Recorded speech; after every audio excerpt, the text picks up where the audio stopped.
Hi hello ನಮಸ್ತೆ welcome back to my YouTube channel. ಇಷ್ಟು ದಿನ ಸ್ಕಿನ್ ಕೇರ್ ಮೇಕಪ್ಪಲ್ಲಿದ್ದ ನಾನು ಫಾರ್ ದ ಫಸ್ಟ್ ಟೈಮ್ ನನಗೆ ಗೊತ್ತಿರೋ ಟ್ಯಾಲೆಂಟ್ನ ಫ್ರೀಯಾಗಿ ಹೇಳ್ಕೊಡ್ಬೇಕು ಅಂತ ಅಂದ್ಕೊಂಡಿದ್ದೀನಿ. ಸೊ ನಾನು ಫ್ರೀಯಾಗಿ ಮೆಹಂದಿ ಕ್ಲಾಸ್ನ ಕಂಡಕ್ಟ್ ಮಾಡ್ತಾ ಇದ್ದೀನಿ. ಆಲ್ರೆಡಿ ಇನ್ಸ್ಟಾದಲ್ಲಿ ನನ್ನ ಫಾಲೋ ಮಾಡೋರಿಗೆ ಗೊತ್ತಿರುತ್ತೆ. ಅಲ್ಲೇ ನಾನು ಮೊದಲು ಫ್ರೀ ಕ್ಲಾಸ್ನ ಅನೌನ್ಸ್ ಮಾಡಿದ್ದು. ಸೊ ಅಲ್ಲಿಂದ ಅವ್ರು ಕೇಳಿದ್ದಕ್ಕೆ ನಾನು ಇಲ್ಲಿ ರೆಕಾರ್ಡೆಡ್ ಕ್ಲಾಸ್ನ ಮಾಡ್ತಾಯಿದ್ದೀನಿ. ಸೊ ಇವತ್ತು ಬಂದು ಫ್ರೀ ಮೆಹಂದಿ ಕ್ಲಾಸಲ್ಲಿ ನಾವು ಬೇಸಿಕ್ ಎಲಿಮೆಂಟ್ಸ್ನ ನೋಡೋಣ. ಫಸ್ಟು ಬೇಸಿಕ್ ಎಲಿಮೆಂಟ್ಸ್ ಅಂದ್ರೆ ಲೈನ್ಸ್ ಬರುತ್ತೆ. ಸೊ ಲೈನ್ಸ್ನ ಡ್ರಾ ಮಾಡಬೇಕಾದ್ರೆ ಕೆಲವೊಂದು ರೂಲ್ಸ್ನ ನಾವು ಫಾಲೋ ಮಾಡಬೇಕಾಗುತ್ತೆ. ಯಾವಾಗಲೂ ಅಷ್ಟೇ ಲೈನ್ಸ್ನ ಡ್ರಾ ಮಾಡಬೇಕಾದ್ರೆ ಈ ರೀತಿ ಕೋನನ್ನು ಸ್ವಲ್ಪ ಮೇಲೆ ಎತ್ತಿ ಡ್ರಾ ಮಾಡಬೇಕು. ಆವಾಗ ನಿಮಗೆ ಫಿನಿಶಿಂಗ್ ಅನ್ನೋದು ನೀಟಾಗಿ ಬರುತ್ತೆ. ಸ್ಕಿನ್ಗೆ ಟಚ್ಚಾಗಿ ನೀವೇನಾದ್ರೂ ಲೈನ್ನ ಡ್ರಾ ಮಾಡ್ತಾ ಇದ್ದೀರಾ ಅಂತಂದರೆ ಸ್ಪೇನ್ ಬಂದಾದಮೇಲೆ ನಿಮಗೆ ನೋಡೋದಕ್ಕೆ ಫಿನಿಶಿಂಗ್ ಅಷ್ಟು ನೀಟಾಗಿ ಚೆನ್ನಾಗಿ ಕಾಣಲ್ಲ. ಸೊ ಫಸ್ಟ್ ರೂಲ್ ಏನಾಗಿರುತ್ತೆ, ಯಾವಾಗಲೂ ಲೈನ್ಸ್ನ ಡ್ರಾ ಮಾಡುವಾಗ ಲೈನನ್ನು ಸ್ವಲ್ಪ ಮೇಲೆ ಎತ್ತಿ ನೀವು ಡ್ರಾ ಮಾಡಬೇಕು. ಸೊ ನೋಟ್ಸ್ನ ಕೂಡ ನಾನು PDF ಥಿಯರಿ ಕೊಡ್ತೀನಿ ಅಂತ ಹೇಳಿದೆ. ಸೊ ಇಲ್ಲೇ ಹೇಳ್ತಾ ಇರೋದ್ರಿಂದ ನೀವು ಕೂಡ ಇದೇ ರೀತಿ ನೋಟ್ಸ್ನ ಮಾಡ್ಕೊಳ್ಳಿ. ನೆಕ್ಸ್ಟ್ ರೂಲ್ ಬಂದು ಲೈನ್ನ ಡ್ರಾ ಮಾಡುವಾಗ ಕೋನ್ ಮೇಲೆ ನಾವು ಈಕ್ವಲ್ ಮತ್ತು ಲೈಟಾಗಿ ಪ್ರೆಷರ್ ಹಾಕಿ ಲೈನನ್ನು ಡ್ರಾ ಮಾಡಬೇಕು. ನೋಡಿ, ಈ ರೀತಿ ಲೈಟಾಗಿ ಪ್ರೆಷರ್ ಹಾಕಿ ಈಕ್ವಲ್ ಪ್ರೆಷರ್ ಕೊಟ್ಟು ಲೈನನ್ನು ಡ್ರಾ ಮಾಡಿದ್ರೆ ಸ್ಮೂತಾಗಿ ಲೈನು ಮಧ್ಯೆಯಲ್ಲೂ ಬ್ರೇಕ್ ಆಗದೆ ಬರುತ್ತೆ. ಸೊ ಹಂಗೂ ಮಧ್ಯೆ ಅದು ಬ್ರೇಕ್ ಆಗ್ತಾ ಇದೆ ಅಂತಂದರೆ ನಿಮ್ಮ ಸ್ಪೀಡ್ ಏನಿದೆ ಅದು ಸ್ವಲ್ಪ ವೇರಿಯೇಷನ್ ಆಗಿರುತ್ತೆ. ಆವಾಗ ನೀವು ಮತ್ತೆ ಅದನ್ನು ಈ ರೀತಿ ಲೈಟ್ ಪ್ರೆಷರಲ್ಲೇ ಫಿಲ್ ಮಾಡ್ಕೊಳ್ಳಿ. ಇದೇ ರೀತಿ ಪ್ರಾಕ್ಟೀಸ್ ಮಾಡಿದ್ರೆ ನಿಮಗೂ ಕೂಡ ಲೈನ್ಸು ಹಾಕೋದು ತುಂಬ ಈಸಿ ಅನಿಸುತ್ತೆ. ಮೆಹಂದಿ ಅಂತಂದ್ರೆ ಫಸ್ಟ್ ಏನಂತಂದರೆ ಬೇಸಿಕಲಿ ನಾವು ಲೈನ್ನ ಡ್ರಾ ಮಾಡೋದನ್ನ ಕಲಿಬೇಕು. ಲೈನ್ಸ್ ಮಧ್ಯೆ ಗ್ಯಾಪ್ ಎಷ್ಟಿದೆ ಅನ್ನೋದು ಕೂಡ ನೋಡ್ಕೋಬೇಕು. ಇವಾಗ ಲೈನ್ಸ್ ಮಧ್ಯೆ ಜಾಸ್ತಿ ಗ್ಯಾಪ್ ಏನಾದರೂ ಕ್ರಿಯೇಟ್ ಆಯಿತು ಅಂತಂದರೆ ಫಿನಿಶಿಂಗ್ ನೋಡೋದಕ್ಕೆ ಅಷ್ಟು ಚೆನ್ನಾಗಿ ಕಾಣಲ್ಲ. ಸೊ ನೆಕ್ಸ್ಟ್ ರೂಲ್ಸ್ ಬಂದು ಲೈನ್ಸ್ ಮಧ್ಯೆ ಗ್ಯಾಪ್ ಕಮ್ಮಿ ಇರೋ ಥರ ನಾವು ಲೈನನ್ನು ಡ್ರಾ ಮಾಡಬೇಕು. ಬರ್ಕೊಡಿ, ಲೈನ್ಸ್ ಮಧ್ಯೆ ಗ್ಯಾಪ್ ಯಾವಾಗಲೂ ಕಮ್ಮಿ ಇರಬೇಕು. ನೋಡಿ, ಇವಾಗ ನಾನು ತೋರಿಸ್ತಾ ಇದ್ದೀನಿ. ಫಸ್ಟ್ ಲೈನ್ ನಾನು ಇಲ್ಲಿ ಇಡ್ತಾ ಇದ್ದೀನಿ ಆ್ಯಂಡ್ ಸೆಕೆಂಡ್ ಲೈನ್ ಬಂದು ಸ್ವಲ್ಪ ಗ್ಯಾಪ್ ಕೊಟ್ಟು ಡ್ರಾ ಮಾಡ್ತಾ ಇದ್ದೀನಿ. ಫಿನಿಶಿಂಗ್ ನೋಡೋದಕ್ಕೆ ಚೆನ್ನಾಗಿ ಕಾಣಿಸ್ತಾ ಇದೆಯಾ? ಇಲ್ಲ, ಮಧ್ಯೆ ಇನ್ನೂ ಒಂದು ಲೈನನ್ನು ನಾನು ಡ್ರಾ ಮಾಡ್ಬೋದಿತ್ತು. ಆವಾಗ ಫಿನಿಶಿಂಗ್ ನೀಟಾಗಿ ಬರ್ತಾಯಿತ್ತು. ಸೊ ಯಾವಾಗಲೂ ಏನು ಮಾಡಬೇಕು, ನಾವು ಲೈನನ್ನು ಡ್ರಾ ಮಾಡಬೇಕಾದ್ರೆ ಗ್ಯಾಪ್ ಕಮ್ಮಿ ಇರೋ ಥರ 1 by 1 ಲೈನನ್ನು ನಾವು ಡ್ರಾ ಮಾಡಬೇಕು. ನೋಡಿ, ಈ ಥರ. ಆ್ಯಂಡ್ ಲೈನ್ನ ಡ್ರಾ ಮಾಡಬೇಕಾದ್ರೆ ಯಾವ ರೂಲ್ಸ್ನ ಫಾಲೋ ಮಾಡಬೇಕು, ಕೋನನ್ನು ಹೋಲ್ಡ್ ಮಾಡಿ ಈಕ್ವಲ್ ಆ್ಯಂಡ್ ಲೈಟ್ ಪ್ರೆಷರ್ ಕೊಟ್ಟು ಲೈನನ್ನು ಡ್ರಾ ಮಾಡಬೇಕು. ಕೋನು ಸ್ಕಿನ್ಗೆ ಟಚ್ ಆಗಬಾರ್ದು, ಸ್ವಲ್ಪ ಮೇಲೆತ್ತಿ ಡ್ರಾ ಮಾಡಬೇಕು. ಸೊ ಇದೇ ರೂಲ್ಸ್ನ ನೀವು ಫಾಲೋ ಮಾಡ್ತು ಅಂತಂದರೆ ನೀವು ಕೂಡ ಬೇಸಿಕ್ಕಿಂದ ಅಡ್ವಾನ್ಸ್ ಲೆವೆಲ್ ಒಳಗಡೆ ಮೆಹಂದಿನ ಕಲಿಬೋದು. ಈ ಕ್ಲಾಸ್ ಬಂದು ನಿಮಗೆ ವಿತಿನ್ 1 ಮಂತಲ್ಲಿ ಇರುತ್ತೆ. ಸೊ ಯಾರೆಲ್ಲ ನಮಗೆ ಒಂದು ಗೆರೆನೂ ಆಗಕ್ಕೆ ಬರಲ್ಲ ಅಂತೀರ ಅವರು ಆರಾಮಾಗಿ ಕ್ಲಾಸ್ನ ಕಲಿಬೋದು. ಸೊ ನೆಕ್ಸ್ಟು ರೂಲ್ಸ್ ಬಂದು ಲೈನ್ ಮಧ್ಯೆ ಗ್ಯಾಪ್ ಕಮ್ಮಿ ಇದ್ದಷ್ಟು ಫಿನಿಶಿಂಗ್ ಅನ್ನೋದು ತುಂಬ ಚೆನ್ನಾಗಿ ಕಾಣುತ್ತೆ. ನೋಟ್ಸ್ನ ಒಂದು ಕಡೆ ಇದೇ ರೀತಿ ಬರ್ಕೊಳ್ಳಿ ಆ್ಯಂಡ್ ಸಪ್ರೇಟಾಗಿ ಒಂದು ಡ್ರಾಯಿಂಗ್ ಬುಕ್ಕಲ್ಲಿ ಪ್ರತಿಯೊಂದನ್ನು ಕೂಡ ನೀವು ಡ್ರಾ ಮಾಡಿ ನೋಟ್ ಮಾಡಿ ಇಟ್ಕೊಳ್ಳಿ. ಸೊ ಪಕ್ಕದಲ್ಲಿ ನಿಮಗೆ ರೂಲ್ಸ್ ಇದ್ದರೆ ಇನ್ನೊಂದು ಕಡೆ ಡಿಸೈನ್ ಇರಬೇಕು, ಆ ರೀತಿ ನೀವು ನೋಟ್ಸ್ನ ಬರ್ಕೊಳ್ಳಿ. ನೆಕ್ಸ್ಟು ನಾವಿವತ್ತು ಟೈಪ್ಸ್ ಆಫ್ ಲೈನ್ನ ನೋಡೋಣ. ಇವಾಗ ನಾನು ಏನು ಡ್ರಾ ಮಾಡಿದೆ, ಇದು ಆರಿಜೆಂಟಲ್ ಲೈನ್ ಅಂದರೆ ಅಡ್ಡಗೆರೆ. ಈ ರೀತಿ ಅಡ್ಡಗೆರೆನ ಒಂಚೂರು ಸ್ವಲ್ಪ ಗ್ಯಾಪ್ ಕೊಟ್ಟು 1 by 1 ಹಾಕಿದ್ರೆ ಇದನ್ನು ನಾವು ಸ್ಟಾರ್ಟಿಂಗ್ ಮೆಹಂದಿನ ಹಾಕಬೇಕು ಅಂತಂದ್ರೆ ಫಸ್ಟ್ ನಾವು ಹಾಕೋದೇ ಒಂದು ಲೈನ್ ಅಲ್ವಾ. ಸೊ ಹಾಗಾಗಿ ಇದು ನಮಗೆ ಫಸ್ಟ್ ಇಂಪಾರ್ಟೆಂಟ್ ಲೆಸನ್ ಆಗಿರುತ್ತೆ. ಪ್ರತಿಯೊಂದನ್ನು ನೀವು ನೀಟಾಗಿ ಪ್ರಾಕ್ಟೀಸ್ ಮಾಡಿ, ಪ್ರತಿಯೊಂದನ್ನು 25 ಟೈಮ್ಸ್ ಅಂದರೆ ಒಂದೊಂದು ಗೆರೆನೂ ಕೂಡ ಒಂದೊಂದು ಬಾಕ್ಸಲ್ಲಿ 25 ಟೈಮ್ಸ್ ಡ್ರಾ ಮಾಡಿ ಪ್ರಾಕ್ಟೀಸ್ ಮಾಡ್ಕೊಳ್ಳಿ. ಸೊ ಆವಾಗ ನಿಮಗೆ ಪ್ರಾಕ್ಟೀಸ್ ಆಗಿ ಹ್ಯಾಂಡ್ ಸ್ವಲ್ಪ ಫ್ರೀಯಾಗಿ ಮೂಮೆಂಟ್ ಆಗುತ್ತೆ, ಸ್ಪೀಡ್ ಕೂಡ ಇನ್ಕ್ರೀಸ್ ಆಗುತ್ತೆ. ನೆಕ್ಸ್ಟು ನಾವು ವರ್ಟಿಕಲ್ ಲೈನ್ನ ನೋಡೋಣ. ವರ್ಟಿಕಲ್ ಲೈನ್ ಅಂದರೆ ಉದ್ದಗೆರೆ. ಸೊ ವರ್ಟಿಕಲ್ ಲೈನ್ ಡ್ರಾ ಮಾಡೋದಕ್ಕಿಂತ ಮುಂಚೆ ಲೈನ್ ಯಾಕೆ ಈ ರೀತಿ ಬ್ರೇಕ್ ಆಗುತ್ತೆ ಅನ್ನೋದನ್ನು ನೋಡೋಣ. ನಾನು ಆಲ್ರೆಡಿ ಹೇಳಿದ್ದೀನಿ, ಲೈನ್ನ ಡ್ರಾ ಮಾಡಬೇಕಾದ್ರೆ ನಾವು ಕೊಡಬೇಕಾಗಿರೋದು ಈಕ್ವಲ್ ಆ್ಯಂಡ್ ಲೈಟ್ ಪ್ರೆಷರ್. ಆವಾಗ ನಿಮಗೆ ಲೈನು ಬ್ರೇಕ್ ಆಗೋದಿಲ್ಲ. ಬಟ್ ನಾವಿಲ್ಲಿ ಏನು ಮಾಡ್ತೀವಿ, ಈ ರೀತಿ ಲೈನ್ ಬ್ರೇಕ್ ಆಗೋದಕ್ಕೆ 2 ರೀಸನ್ಸ್ ನೋಡ್ಬೋದು. ಒಂದು ಬಂದು ಹೈ ಸ್ಪೀಡ್. ಫಿನಿಶಿಂಗ್ ಬರುತ್ತೆ, ನಾವು ಹೈ ಸ್ಪೀಡಲ್ಲಿ ಏನಾದರೂ ಲೈನ್ನ ಡ್ರಾ ಮಾಡಿದ್ವಿ ಅಂತಂದರೆ ಇದೇ ರೀತಿ ಲೈನ್ ಬ್ರೇಕ್ ಆಗುತ್ತೆ. ಸೊ ಆವಾಗ ನಿಮಗೆ ಫಿನಿಶಿಂಗ್ ಬರಲ್ಲ. ಮತ್ತೆ ಅದ್ರ ಮೇಲೆ ಇನ್ನೊಂದು ಲೈನ್ ಎಳಿಬೇಕು. ಒಂದು ಲೈನ್ ಮೇಲೆ ಇನ್ನೊಂದು ಲೈನನ್ನು ನಾವು ಪದೇ ಪದೇ ಎಳೆದಾಗ ಫಿನಿಶಿಂಗ್ ಹೊಟ್ಟೋಗ್ಬಿಡುತ್ತೆ. ಇಲ್ಲಿ ಸ್ಪೀಡ್ದು ಕೆಲಸ ಏನಿಲ್ಲ, ನೀವು ಲೈಟ್ ಹ್ಯಾಂಡಲ್ಲಿ ಈಕ್ವಲ್ ಪ್ರೆಷರ್ ಕೊಡ್ತಾ ಲೈನನ್ನು ಕ್ರಿಯೇಟ್ ಮಾಡಬೇಕು.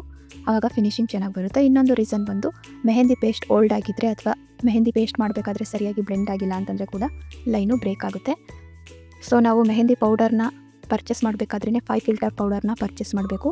ಆ್ಯಂಡ್ ಫಿಲ್ಟರ್ ಮಾಡಿ ತೆಗಿಬೇಕಾದ್ರೆ ಸ್ಟಾಕಿಂಗ್ಸ್ನ ಯೂಸ್ ಮಾಡಬೇಕು. ಆವಾಗ ಮೆಹಂದಿ ಪೌಡರಲ್ಲಿರೋ ಸ್ಮಾಲ್ ಪಾರ್ಟಿಕಲ್ಸ್ ಏನಿರುತ್ತೆ ಅದು ಅಲ್ಲೇ ಫಿಲ್ಟರ್ ಆಗೋಗಿ ಸ್ಮೂತ್ ಪೇಸ್ಟ್ ಸಿಗುತ್ತೆ. ಆವಾಗ ನಮಗೆ ಡ್ರಾ ಮಾಡಬೇಕಾದ್ರೆ ಲೈನ್ ಅಷ್ಟಾಗಿ ಬ್ರೇಕ್ ಆಗೋದಿಲ್ಲ.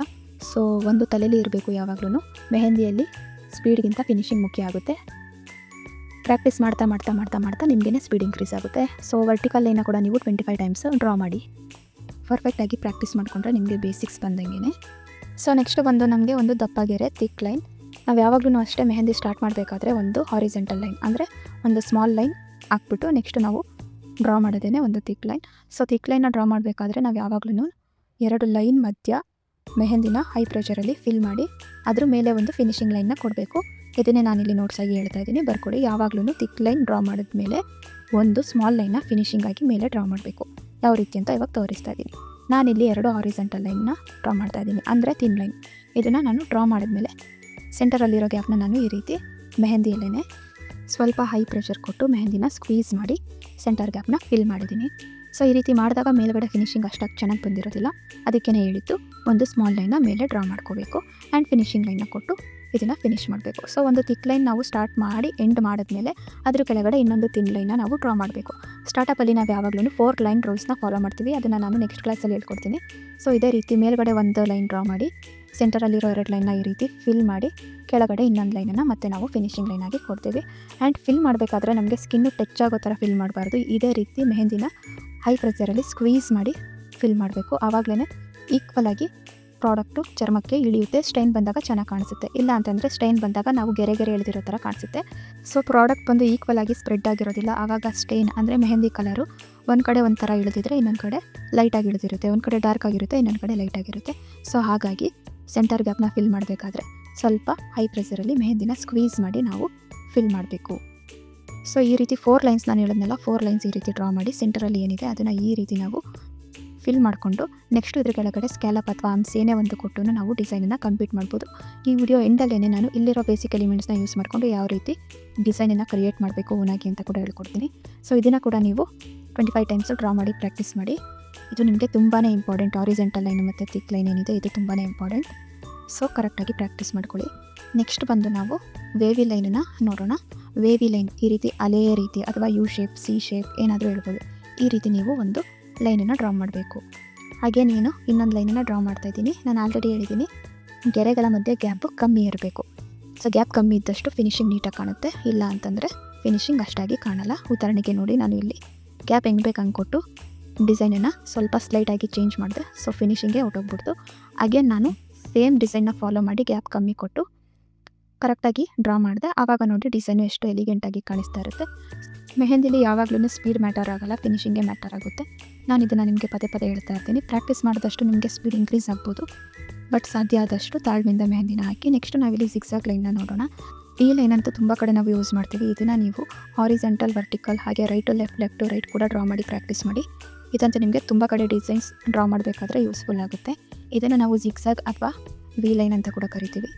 ಸೊ ಉಲ್ಟಾ ವಿ, ಸೀದಾ ವಿನ ಡ್ರಾ ಮಾಡಿದ್ರೆ ನಿಮಗೆ ಈ ಲೈನ್ ಕ್ರಿಯೇಟ್ ಆಗುತ್ತೆ. ಸೊ ಇಲ್ಲಿ ನಾವು ಪ್ರಾಕ್ಟೀಸ್ ಮಾಡೋದಕ್ಕೂ ಪ್ರಾಕ್ಟಿಕಲ್ ಆಗಿ ಡಿಸೈನನ್ನು ಅಪ್ಲೈ ಮಾಡೋದಕ್ಕೂ ತುಂಬಾ ವ್ಯತ್ಯಾಸ ಇರುತ್ತೆ. ಅದನ್ನು ನಾನು ನಿಮಗೆ ಲಾಸ್ಟಲ್ಲಿ ಒಂದು ಡಿಸೈನ್ನ ಕ್ರಿಯೇಟ್ ಮಾಡಿ ತೋರಿಸ್ತೀನಿ. ಸೊ ಜಿಗ್ಸಾಗ್ ಲೈನ್ನ ಈ ರೀತಿ ಡ್ರಾ ಮಾಡಿ ಗ್ಯಾಪ್ ನೀಟಾಗಿ ಕೊಟ್ಟು ಪ್ರಾಕ್ಟೀಸ್ ಮಾಡ್ಕೊಳ್ಳಿ. ಇದನ್ನು ಕೂಡ ನೀವು 25 ಟೈಮ್ಸು ಡ್ರಾ ಮಾಡಿ ಪ್ರಾಕ್ಟೀಸ್ ಮಾಡ್ಕೊಳ್ಳಿ. ಆ್ಯಂಡ್ ಜಿಗ್ಸಾಗ್ ಲೈನ್ನ ಡ್ರಾ ಮಾಡಬೇಕಾದ್ರೆ ತುಂಬಾ ಲೈಟ್ ಪ್ರೆಷರ್ ಕೊಟ್ಟು ನೀವು ಲೈನನ್ನು ಡ್ರಾ ಮಾಡಬೇಕು. ಪ್ರಾಡಕ್ಟನ್ನು ಜಾಸ್ತಿ ಸ್ಕ್ವೀಸ್ ಮಾಡಿದ್ರೆ ನಿಮಗೆ ಈ ರೀತಿ ಜಿಗ್ಸಾಗ್ ಲೈನ್ ಬರೋದೇ ಇಲ್ಲ. ಸೊ ನೋಡಿಕೊಂಡು ಪ್ರಾಕ್ಟೀಸ್ ಮಾಡಿ ನೀಟಾಗಿ ಕಲ್ತ್ಕೊಳ್ಳಿ. ಇದಂತೂ ತುಂಬಾ ಬೇಸಿಕ್ ಇಂಪಾರ್ಟೆಂಟ್ ಕ್ಲಾಸ್ ಆಗಿರುತ್ತೆ. ಪ್ರತಿಯೊಂದನ್ನು ಕೂಡ ನೀವು ಪ್ರಾಕ್ಟೀಸ್ ಮಾಡಲೇಬೇಕು. ಯಾಕೆ ಅಂತ ನಾನು ಈ ವಿಡಿಯೋ ಎಂಡಲ್ಲಿ ನಿಮಗೆ ಹೇಳ್ತೀನಿ. ಸೊ ನೆಕ್ಸ್ಟು ನಾವು ಇವತ್ತು ಸ್ಲ್ಯಾಂಟಿಂಗ್ ಲೈನ್ನ ನೋಡೋಣ. ಸ್ಲ್ಯಾಂಟಿಂಗ್ ಲೈನ್ ಅಂತ ಆವಾಗಲೇ ಹೇಳಿದ್ನಲ್ಲ, right to left, left to right ಈ ರೀತಿ ಸೆಂಟರಲ್ಲಿನೇ ಒಂದು ಎಕ್ಸ್ ಮಾರ್ಕ್ ಹಾಕೋಬಿಟ್ರೆ ನಿಮಗೆ ನೆಕ್ಸ್ಟು ಲೈನನ್ನು ಡ್ರಾ ಮಾಡಬೇಕಾದ್ರೆ ಒಂದು ಅಂದಾಜಿರುತ್ತೆ. ಸೊ ಇದು ಬಂದು ಹಾರಿಜೆಂಟಲ್, ವರ್ಟಿಕಲ್ ಲೈನ್ ಥರನೇ ಇರುತ್ತೆ. ಬಟ್ ಸ್ವಲ್ಪ ಕ್ರಾಸ್ ಆಗಿ ಹಾಕ್ತೀವಿ. ಇದನ್ನೆಲ್ಲ ನಾವು ಚೆಕ್ಸ್ ಪ್ಯಾಟ್ರನ್ನ ಕ್ರಿಯೇಟ್ ಮಾಡಬೇಕಾದ್ರೆ ಯೂಸ್ ಆಗುತ್ತೆ. ಸೊ ನೆಕ್ಸ್ಟು ಕ್ಲಾಸಲ್ಲಿ ನಾವು ಗ್ರೀಡ್ನ ಫಿಲ್ ಮಾಡಬೇಕಾದ್ರೆ ನಮಗೆ ಈ ಲೈನ್ಸು ಡ್ರಾ ಮಾಡೋದು ತುಂಬಾ ಇಂಪಾರ್ಟೆಂಟ್ ಆಗಿರುತ್ತೆ. ಪ್ರತಿಯೊಂದನ್ನು ಕೂಡ ನೀವು ಪ್ರಾಕ್ಟೀಸ್ ಮಾಡೋದು ಮರಿಬೇಡಿ. ಸೊ ನಿಮಗೆ ಪ್ರಾಕ್ಟೀಸ್ ಮಾಡೋದಕ್ಕೆ ಒಂದಿನ ಗ್ಯಾಪ್ ಬೇಕಂತಂದ್ರೂ ಕೂಡ ನನಗೆ ಹೇಳಿ. ನಾನು ಸೋಮವಾರ ವೀಡಿಯೋ ಹಾಕಿ ಮಂಗಳವಾರ ಗ್ಯಾಪ್ ಕೊಟ್ಟು ಬೇಕಿದ್ದರೆ ಬುಧವಾರ ವೀಡಿಯೋನ ಅಪ್ಲೋಡ್ ಮಾಡ್ತೀವಿ. ನೀವು ಮಂಗಳವಾರ ಪ್ರಾಕ್ಟೀಸ್ ಮಾಡಿಕೊಂಡು ನನಗೆ ಇನ್ಸ್ಟಾದಲ್ಲಿ ಕಂಪಲ್ಸರಿ ನೋಟ್ಸ್ನ ನೀವು ಶೇರ್ ಮಾಡಿ. ಏನೇ ಡೌಟ್ ಇದ್ರೂ ನನ್ನ ಇನ್ಸ್ಟಾ ಐ ಡಿ ನೋಡಿ, ಗ್ಲೋ ವಿತ್ ಮಹಾ ಅಂತ, ಅಲ್ಲಿ ಬಂದು ಮೆಸೇಜ್ ಮುಖಾಂತರ ನಿಮ್ಮ ಡೌಟ್ಸನ್ನು ನೀವು ಕ್ಲಿಯರ್ ಮಾಡ್ಕೋಬೋದು. ಸೊ ಈ ಸ್ಲ್ಯಾಂಟಿಂಗ್ ಲೈನ್ನ ನೀವು ಪರ್ಫೆಕ್ಟಾಗಿ ಕಲ್ತ್ರಿ ಅಂತಂದರೆ ನೆಕ್ಸ್ಟ್ ನಿಮಗೆ ಗ್ರೀಡಲ್ಲಿ ಕಷ್ಟ ಅಂತ ಅನಿಸೋದಿಲ್ಲ. ಇದನ್ನು ಕೂಡ ನೀವು 25 ಟೈಮ್ಸು ಡ್ರಾ ಮಾಡಿ ಪ್ರಾಕ್ಟೀಸ್ ಮಾಡಿ. ಇದು ಕೂಡ ಇಂಪಾರ್ಟೆಂಟ್ ಆಗಿರುತ್ತೆ. ಸೊ ನೆಕ್ಸ್ಟು ನಾವಿಲ್ಲಿ ಹಂಪ್ಸ್ನ ನೋಡೋಣ. ಇದು ಮೆಹಂದಿಯಲ್ಲಿ ಸೀಕ್ರೆಟ್ ಹೀರೋ ಅಂತಲೇ ಹೇಳ್ಬೋದು. ಹಂಪ್ಸ್ ಇಲ್ಲದೆ ನೀವು ಯಾವುದೇ ಡಿಸೈನನ್ನು ಅಷ್ಟಾಗಿ ಇಂಡಿಯನ್ ಸ್ಟೈಲ್ ಮೆಹಂದಿಯಲ್ಲಿ ನೋಡೋದಕ್ಕಾಗೋದಿಲ್ಲ. ಸೊ ಒಂದು ಮೆಹಂದಿನ ನಾವು ಡ್ರಾ ಮಾಡ್ತಾ ಇದ್ದೀವಿ ಅಂತಂದರೆ ಅಲ್ಲಿ ರಿಪೀಟೆಡಾಗಿ ನಾವು ಯೂಸ್ ಮಾಡೋ ಯಾವುದಾದ್ರೂ ಒಂದು ಡಿಸೈನ್ ಇದೆ ಅಂತಂದರೆ ಅದು horizontal line, thick line and humps. ಇದಂತೂ ಕಂಪಲ್ಸರಿ ನಾವು ಯೂಸ್ ಮಾಡೇ ಮಾಡ್ತೀವಿ. ಸೊ ಹಂಪ್ಸನ್ನ ನೀವು ಪ್ರಾಕ್ಟೀಸ್ ಮಾಡ್ಕೊಳ್ಳಿ. ಹಂಪ್ಸ್ನ ನೀವು ಯಾವಾಗಲೂ ಡ್ರಾ ಮಾಡಬೇಕಾದ್ರೆ, ಸೊ ಹಂಪ್ಸ್ನ ಡ್ರಾ ಮಾಡಬೇಕಾದ್ರೂ ಕೂಡ ಅಷ್ಟೇ ತುಂಬಾ ಲೈಟ್ ಪ್ರೆಷರ್ ಕೊಡ್ತಾ ಸ್ಮಾಲ್ ಆಗೇ ಹಂಪ್ಸ್ನ ಕೊಡ್ತಾ ಹೋಗಬೇಕು. ಕೆಲವೊಂದು ಡಿಸೈನಲ್ಲಿ ನಾವು ಬಿಗ್ ಶೇಪ್ ಅಂದರೆ ಯು ಶೇಪ್ ಹಂಪ್ಸ್ನ ಕೊಡ್ತೀವಿ. ಸೊ ಅದಕ್ಕೂ ಮುಂಚೆನೇ ನಾವು ಈ ಸ್ಮಾಲ್ ಹಂಪ್ಸ್ನ ಕ್ರಿಯೇಟ್ ಮಾಡಿರ್ತೀವಿ. ಸಾಧ್ಯ ಆದಷ್ಟು ಹಂಸು ಈಕ್ವಲ್ ಸೈಜಾಗಿ ಇರಬೇಕು, ಈಕ್ವಲ್ ಲೆಂತಲ್ಲಿ ಇರೋ ಥರ ನೀವು ಕ್ರಿಯೇಟ್ ಮಾಡಿ. ಸೊ ಹಂಸನ್ನ ಕೂಡ ನೀವು ಡ್ರಾ ಮಾಡಬೇಕಾದ್ರೆ ಒಂದು ರೂಲ್ನ ಫಾಲೋ ಮಾಡಬೇಕು. ಅದೇನಂತಂದರೆ ಹಂಸನ್ನ ಕ್ರಿಯೇಟ್ ಮಾಡುವಾಗ ನಿಮ್ಮ ಹ್ಯಾಂಡ್ ಸ್ಪೀಡ್ ಮತ್ತು ಪ್ರೆಷರ್ ಏನಿದೆ ಅದು ಯಾವಾಗಲೂ ಕಮ್ಮಿ ಇರಬೇಕು. ಸೊ ಅದನ್ನು ನಾನಿಲ್ಲಿ ನೋಟ್ಸಾಗಿ ಬರಿಸ್ತಾ ಇದ್ದೀನಿ, ಬರ್ಕೊಳ್ಳಿ. ಹಂಸ್ ಕ್ರಿಯೇಟ್ ಮಾಡುವಾಗ ಅಥವಾ ಹಂಸನ್ನ ಡ್ರಾ ಮಾಡುವಾಗ ಹ್ಯಾಂಡ್ ಸ್ಪೀಡ್ ಯಾವಾಗಲೂ ಕಮ್ಮಿ ಇರಬೇಕು. ಸೊ ಆವಾಗ ನಿಮಗೆ ಫಿನಿಶಿಂಗು ಒಂದು ಲೆವೆಲಿಗೆ ಬರುತ್ತೆ, ಹಂಸ್ ಏರ್ಪೇರ್ ಆಗೋದಿಲ್ಲ. ಇಲ್ಲ ಅಂತಂದರೆ ಹಂಸು ನಿಮಗೆ ಏರ್ಪೇರ್ ಆಗುತ್ತೆ, ಫಿನಿಶಿಂಗ್ ನೀಟಾಗಿ ಬರೋಲ್ಲ. ಸೊ ಇವಾಗ ಫೈನಲಿ ಇಲ್ಲಿರೋ ಡಿಸೈನನ್ನೇ ನಾವು ಇಷ್ಟೊತ್ತು ಕಲ್ತಿದ್ದೀವಲ್ಲ ಅದನ್ನು ಯೂಸ್ ಮಾಡಿಕೊಂಡು ಒಂದು ಸ್ಟಾರ್ಟಪ್ ಎಲಿಮೆಂಟ್ನ ನಾನು ಇಲ್ಲಿ ಡ್ರಾ ಮಾಡ್ತಾ ಇದ್ದೀನಿ. ನಾನು ಆಲ್ರೆಡಿ ಆವಾಗಲೇ ಹೇಳಿದೆ ಅಲ್ವಾ, ಇಲ್ಲಿರೋದನ್ನು ಯೂಸ್ ಮಾಡ್ಕೊಂಡು ನಾನು ನಮ್ಮ ಡಿಸೈನ್ನ ಕ್ರಿಯೇಟ್ ಮಾಡ್ತೀನಿ ಅಂತ. ಫಸ್ಟ್ ನಾನಿಲ್ಲಿ ಒಂದು ಹಾರಿಜಾಂಟಲ್ ಲೈನ್ನ ಹಾಕೋತಾ ಇದ್ದೀನಿ. ಸೊ 4 ಲೈನ್ ರೂಲ್ಸ್ನ ಫಾಲೋ ಮಾಡಬೇಕು ಅಂತ ಹೇಳಿದೆ ಅಲ್ವಾ ಸ್ಟಾರ್ಟಪ್ ಡಿಸೈನಲ್ಲಿ. ಸೊ ನಾನು ಇವಾಗ 4 ಲೈನ್ಸ್ನ ಡ್ರಾ ಮಾಡ್ತಾ ಇದ್ದೀನಿ. ಸೊ ನೆಕ್ಸ್ಟ್ ನಾನು ಇಲ್ಲಿ ಇರೋ ಸೆಂಟರ್ ಲೈನನ್ನು ಥಿಕ್ ಲೈನಾಗಿ ಕನ್ವರ್ಟ್ ಮಾಡ್ಕೊತಾ ಇದ್ದೀನಿ. ಈಕ್ವಲ್ ಪ್ರೆಷರಲ್ಲಿ ನಾನು ಕೋನನ್ನು ನೀಟಾಗಿ ಫಿಲ್ ಮಾಡಿಕೊಂಡು ಮೇಲ್ಗಡೆ ಒಂದು ಫಿನಿಶಿಂಗ್ ಲೈನನ್ನು ಕೊಟ್ಟೆ. ಸೊ ರೂಲ್ಸ್ ಏನಿದೆ ಅದೇ ರೀತಿ ನಾನು ಡಿಸೈನನ್ನು ಕ್ರಿಯೇಟ್ ಮಾಡ್ಕೊತಾ ಇದ್ದೀನಿ. ಅದಕ್ಕೆ ರೂಲ್ಸ್ ತುಂಬಾ ಇಂಪಾರ್ಟೆಂಟ್. ಆ್ಯಂಡ್ ಹಂಸನ್ನ ಕ್ರಿಯೇಟ್ ಮಾಡೋದಕ್ಕೂ ನಾವು ಯಾವ ರೂಲ್ಸ್ ಫಾಲೋ ಮಾಡಬೇಕಂತ ಆಲ್ರೆಡಿ ಗೊತ್ತು. ಆ್ಯಂಡ್ ಇನ್ನೊಂದು ರೂಲ್ ಏನಪ್ಪ ಅಂತಂದರೆ ಹಂಸನ್ನ ಡ್ರಾ ಮಾಡಬೇಕಾದ್ರೆ ಮೇಲ್ಗಡೆ ಲೈನ್ಗೆ ಟಚ್ ಆಗೋ ರೀತಿ ನಾವು ಹಂಸನ್ನ ಡ್ರಾ ಮಾಡ್ಕೋಬೇಕು. ನೆಕ್ಸ್ಟ್ ಇಲ್ಲಿ ನಾನು ಸ್ಮಾಲ್ ಡಾಟ್ಸ್ನ ಕೊಡ್ತಾ ಇದ್ದೀನಿ. ಡಾಟ್ನ ಕ್ರಿಯೇಟ್ ಮಾಡಬೇಕಾದ್ರೂ ಅಷ್ಟೇ ಒಂದು ಪ್ಲೇಸಲ್ಲಿ ಮೆಹಂದಿನ ಈ ರೀತಿ ಸ್ಕ್ವೀಸ್ ಮಾಡಬೇಕು. ಈ ರೀತಿ ಮೆಹಂದಿನ ಸ್ಪ್ರೆಡ್ ಮಾಡಬಾರ್ದು, ಆವಾಗ ಫಿನಿಶಿಂಗ್ ನೀಟಾಗಿ ಬರೋದಿಲ್ಲ. ಒಂದು ಪ್ಲೇಸಲ್ಲಿ ಕೋನನ್ನ ಇಟ್ಟು ಮೆಹಂದಿನ ಸ್ಕ್ವೀಸ್ ಮಾಡಿದರೆ ನಿಮಗೆ ಪರ್ಫೆಕ್ಟ್ ಡಾಟ್ ಕ್ರಿಯೇಟ್ ಆಗುತ್ತೆ. ನೆಕ್ಸ್ಟು ನಾವು ಇಲ್ಲಿ ಯಾವ ಲೈನನ್ನು ನೋಡಿದ್ವಿ, ವೇವಿ ಲೈನ್. ಸೊ ವೇವಿ ಲೈನ್ ಕ್ರಿಯೇಟ್ ಮಾಡ್ತಾ ಇದ್ದೀನಿ. ತುಂಬಾ ಕಮ್ಮಿ ಗ್ಯಾಪಲ್ಲಿ ನಾನು 2 ವೇವಿ ಲೈನ್ನ ಡ್ರಾ ಮಾಡಿ ಅಗೇನ್ ಡಾಟ್ನ ಕೊಡ್ತಾ ಇದ್ದೀನಿ. ಯಾರಿಗೆಲ್ಲ ಓನಾಗಿ ಡಿಸೈನ್ ಕ್ರಿಯೇಟ್ ಮಾಡೋದು ಕಷ್ಟ ಅನಿಸುತ್ತೋ ಅವ್ರಿಗೆ ನಾನು ಸ್ಟಾರ್ಟಿಂಗೇ ಕ್ಲಾರಿಟಿ ಕೊಡ್ತೀನಿ. ಬೇಸಿಕ್ಸ್ ನೀಟಾಗಿ ಬಂತು ಅಂತಂದರೆ ಓನಾಗಿ ಡಿಸೈನ್ ಕ್ರಿಯೇಟ್ ಮಾಡೋದು ಕಷ್ಟ ಆಗೋಲ್ಲ. ಸೊ ನೋಡ್ತಾ ಇದ್ದೀರಲ್ವ, ನಾನೇ ಇಲ್ಲಿ ಓನಾಗಿ ಒಂದು ಡಿಸೈನ್ನ ಕ್ರಿಯೇಟ್ ಮಾಡ್ತಿದ್ದೀನಿ. ಅದು ಇಲ್ಲಿರೋ ಬೇಸಿಕ್ಸ್ ಎಲಿಮೆಂಟ್ನ ಯೂಸ್ ಮಾಡಿಕೊಂಡೆ. ಸೊ ಬೇಸಿಕ್ಸ್ನ ನೀಟಾಗಿ ಕಲ್ತ್ಕೊಳ್ಳಿ, ಅಷ್ಟೇ ನಾನು ಹೇಳೋಕ್ಕೆ ಇಷ್ಟಪಡೋದು.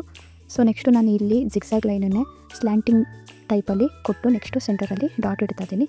ಸೊ ಬೇಸಿಕ್ಸ್ ಎಲಿಮೆಂಟ್ಸು ನಮಗೆ ನೀಟಾಗಿ ಬಂತು ಅಂತಂದರೆ ಮೆಹಂದಿ ಕಲಿತಾಗೇ ಲೆಕ್ಕ. ಸೊ ಫೈನಲಿ ನೋಡಿ, ಇವತ್ತು ನಾವು horizontal, vertical, thick and wavy zigzag ಲೈನ್ನ ಕಲಿತು ಒಂದು ಸ್ಟಾರ್ಟಪ್ ಡಿಸೈನನ್ನು ಕೂಡ ಕ್ರಿಯೇಟ್ ಮಾಡಿದ್ದೀವಿ. ವಿಡಿಯೋನ ಕೊನೆ ತನಕ ನೋಡಿದ್ದೀರಾ ಅಂತಂದರೆ ನೀವು ಇವತ್ತು ತುಂಬಾ ಕಲ್ತಿದ್ದೀರಾ ಅಂತ ನಾನು ಅನ್ಕೋತೀನಿ. So theory notes and practical notes ನಿಮ್ಮ ಮುಂದೆ ಇದೆ. ಪ್ರಾಕ್ಟೀಸ್ ಮಾಡಿ ನನ್ನ ಇನ್ಸ್ಟಾ ಐಡಿಯಲ್ಲಿ ನೀವು ನನಗೆ ಶೇರ್ ಮಾಡಿ. ಇನ್ಸ್ಟಾ ಐಡಿ ನನ್ನ ಸ್ಕ್ರೀನ್ ಮೇಲಿದೆ. Thanks for watching.